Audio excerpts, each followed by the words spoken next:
छोड़ दें last.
Subject का नेम है जी business economics and insights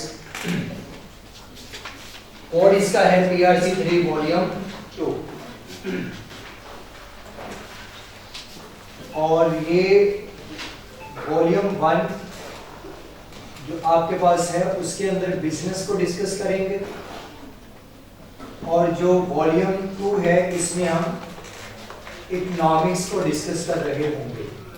volume 1 आपको अलग टीचर पढ़ाएंगे, वॉल्यूम 2 जो है वो मेरे पास है इसका। इसमें टोटल जो चैप्टर्स हैं वो 11 है, कहीं पर 11 है, किसी में 11 और आपके कितने 12।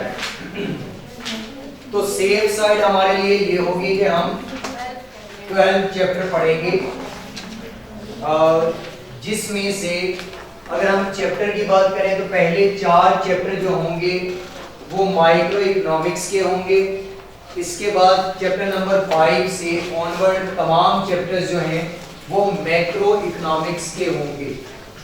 अब माइक्रो इकोनॉमिक्स और मैक्रो इकोनॉमिक्स में फर्क ये है कि माइक्रो इकोनॉमिक्स होगी जहां पर हम सिंगल पर्सन सिंगल इंडिविजुअल को डिस्कस कर रहे होंगे और मैक्रो इकोनॉमिक्स में हम ग्रुप ऑफ इंडिविजुअल या पूरी इकोनॉमी को लेके उसमें जो कुछ हो रहा होगा उन सब चीजों को डिस्कस कर रहे होंगे।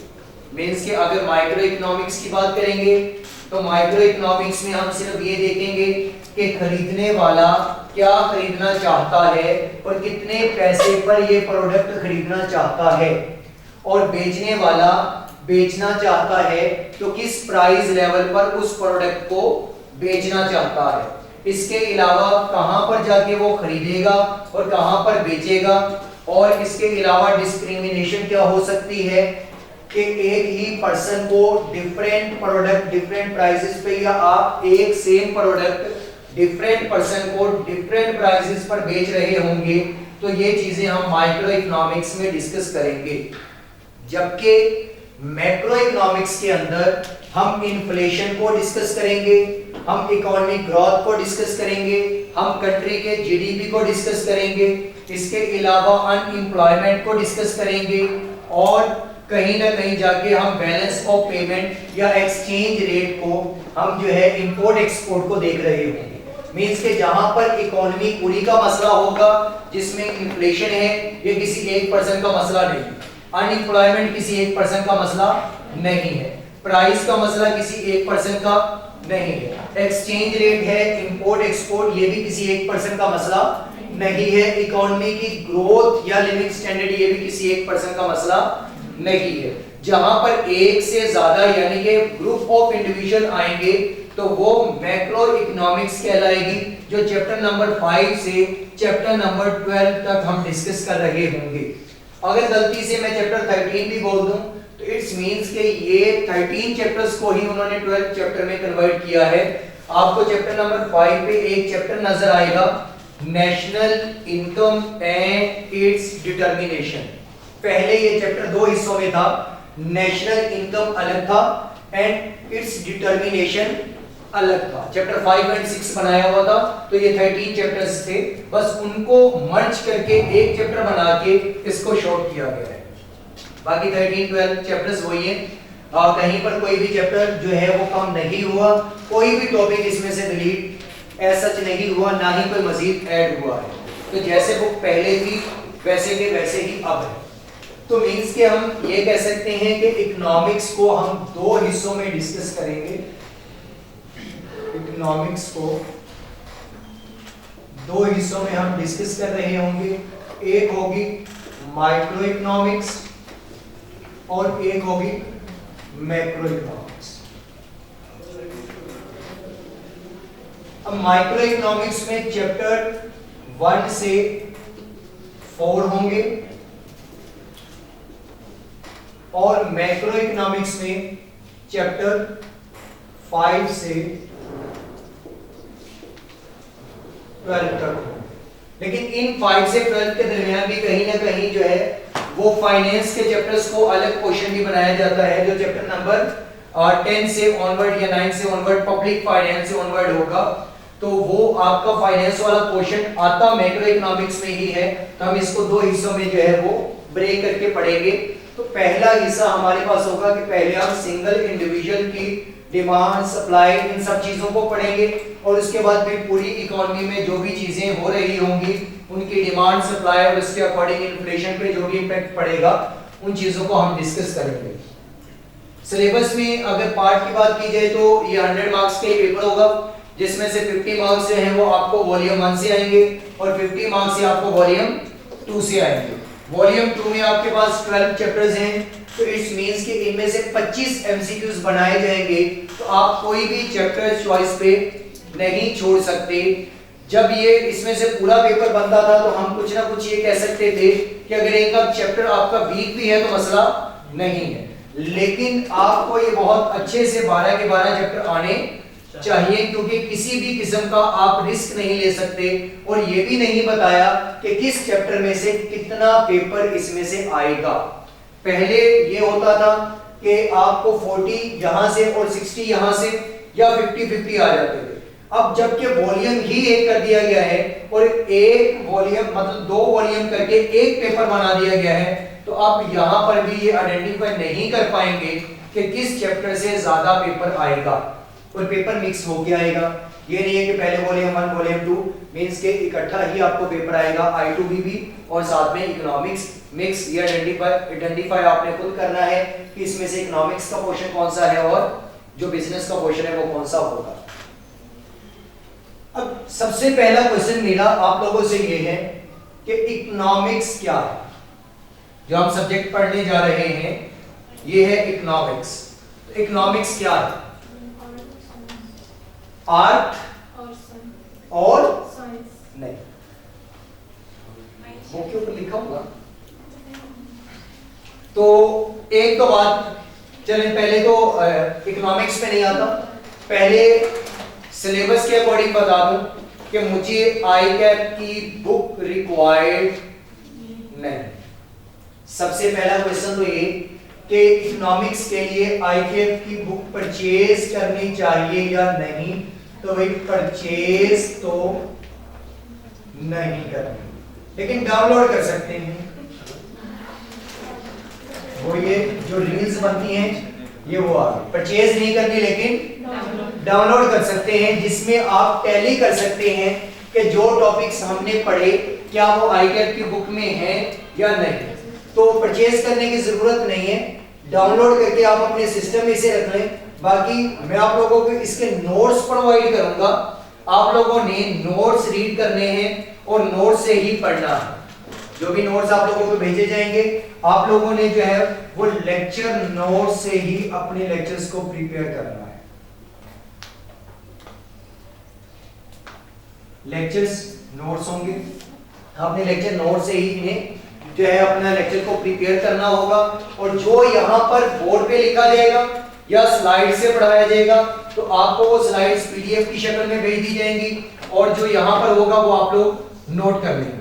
रजिस्टर आप दोनों का एक भी रख सकते हैं, I2B और इकोनॉमिक्स वॉल्यूम 1 वॉल्यूम 2 करके आप लेक्चर को नोट करेंगे, लेकिन इसके अलावा कोई और रजिस्टर नहीं होना चाहिए। सब्जेक्ट ये हो वॉल्यूम 1 वॉल्यूम 2 दोनों एक पे कर सकते हैं, लेकिन पार्टीशन करके। दोनों की पार्टीशन करके आप ये नोट कर सकते हैं। लेकिन अगर बेहतर होगा कि आप वॉल्यूम 1 वॉल्यूम 2 के लिए छोटे छोटे 50 60 या 100 रुपए के रजिस्टर मिलते हैं आजकल भी, तो आप वो दोनों अलग नहीं मिलते 50 100 वाले भी नहीं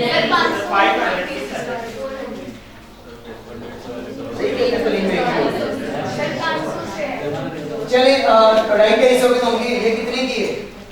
एक आपकी कितने की? 30 40 ये 200 की यदि ये मींस इस पे आपके इकोनॉमिक्स के तमाम लेक्चर्स ऑलमोस्ट आ सकते हैं। तो अगर आप ये भी ले लेंगे वॉल्यूम 1 या वॉल्यूम 2 के लिए अलग अलग परचेज करनी है, तो अदरवाइज मेरे के लिए 500 के 400 का, तो आप एक ही रजिस्टर लेके उसे दो पार्टीशन में कर सकते हैं। पहले तो 100 रुपए का इतना खासा अच्छा खासा रजिस्टर आ जाए। चलिए कुछ नहीं होता, होगी महंगाई, हमें क्या पता हम कौन सा रजिस्टर लेंगे। अब यहाँ पर लेक्चर नोट्स आप जो है लेक्चर पढ़ाए देंगे वो आप नोट करेंगे। एक तो ये काम होगा और दूसरा आपको पीडीएफ की शक्ल में लेक्चर्स मिलेंगे, आप उन्हें जाके रीड करेंगे और जो भी उसमें एमसीक्यूज उसके रिलेटेड होंगे वो आप लोग उन्हें डेली बेस पे जितना टॉपिक पढ़ा है उसके अकॉर्डिंगली जो एमसीक्यूज बनता है आप उन्हें सॉल्व करेंगे। तो आईटेप की बुक अगेन कह रहा हूं कि मुझे नहीं चाहिए, आप लोगों ने अपने लिए रखनी है तो आप जरूर रखें, वो पीडीएफ की शक्ल में रख लें तो ज्यादा बेहतर है। अगर हार्ड फॉर्म में उठाने का ज्यादा शौक है तो आप हार्ड फॉर्म में भी ले सकते हैं, ये डिपेंड करता है आप लोगों पे। जिन्होंने परचेज कर ली कोई इशू नहीं है, दोबारा भी भेज सकते हैं किसी बच्चों को जो आएंगे नहीं बैच वाले उनको भी। तो जिन्होंने परचेज नहीं की कुछ नहीं होता, मैंने कहा कि वो डाउनलोड कर सकते हैं। काम हमें ये है कि हमने टॉपिक क्या करने हैं, टैली करने हैं बस। बाकी लेक्चर्स नोट्स जो है वो आप लोगों को ग्रुप के अंदर जो है वो शेयर कर दिए जाएंगे, वो आप लोगों के पास होना जरूरी है।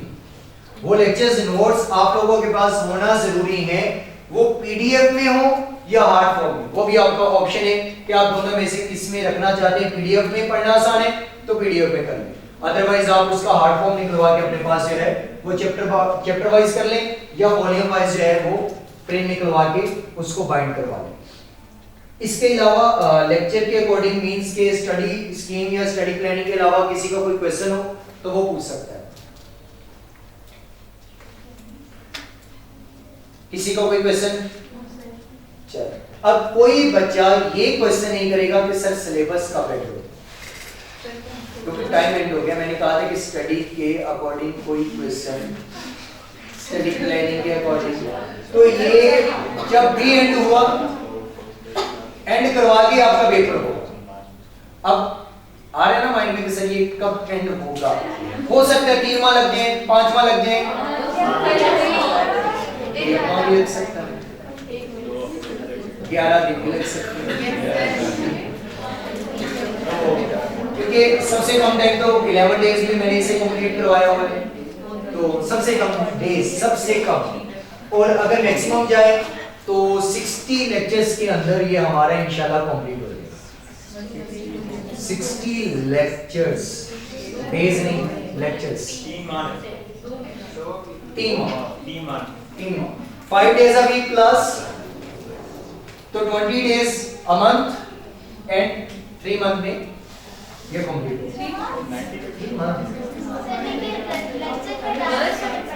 तो भाई इसमें मैं क्या करूं? चलिए ना आप लोगों की ना मेरी 50 लेक्चर्स में आप 1.5 घंटे का लेक्चर है, अगर मैं 2 घंटे का करूंगा तो 40 लेक्चर में करते करूंगा। 2 घंटे सुनेगा कौन? इंसानी माइंड मैक्सिमम 30 मिनट तक चीजों को एक्सेप्ट करता है, वही माइंड में बैठेगी। इसके बाद आप सुनते तो रहेंगे लेकिन वो चीजें हजम करना आप लोगों के लिए मुश्किल होगा। अगर तो इंसानी माइंड है तो मेरे ख्याल से इतनी क्लास बहुत है, अदरवाइज 2 घंटे की कर लेगा। टेस्ट होंगे, टेस्ट अलग होंगे, जैसे चैप्टर खत्म होगा टेस्ट होंगे। अब स्टार्ट करते हैं इकोनॉमिक्स। तो इकोनॉमिक्स एक बच्ची ने कहा था कि जी सर ये साइंस और आर्ट, जबकि मैंने कहा था नहीं, ऐसे है ना, ये science and art, science and art दोनों है, और ऑप्शन है ना, या ये साइंस है या ये आर्ट। ये ना साइंस है ना मींस के ये या साइंस या आर्ट नहीं है, ये साइंस भी है और ये आर्ट भी है। आर्ट और साइंस में क्या फर्क है?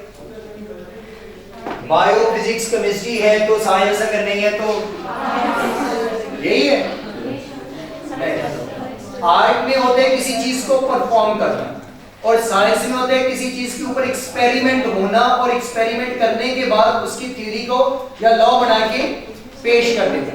अगर कोई बना हुआ लॉ है तो वो साइंस है, अगर उसको परफॉर्म किया जा रहा है सेम उसी के अकॉर्डिंग तो वो क्या है? आर्ट। मींस के आपने बायोफिजिक्स केमिस्ट्री में ये सारी चीजें पढ़ी थी कि अगर ऐसा करेंगे ये असम्पशंस होंगी तो ये चीज बन जाएगी, रूम टेम्परेचर इतना होगा, ये रिएक्टेंट देंगे तो ये प्रोडक्ट बनेगा। बायो में पढ़ा कि थ्योरी वाला चैप्टर एक्सपेरिमेंट वाला था, बार बार उसे परफॉर्म करें सेम रिजल्ट आए तो उसे आप एक्सपेरिमेंट को क्या नेम दे देते थे? लॉ का दे देते थे। उसके लिए भी असम्पशंस थी। फिजिक्स में भी ऐसे ही पढ़ते रहे। अब वही चीजें जब बाद में परफॉर्म की जाएंगी लिखी हुई तो वो क्या कहलाएंगी? आर्ट। वो क्या कहलाएंगी?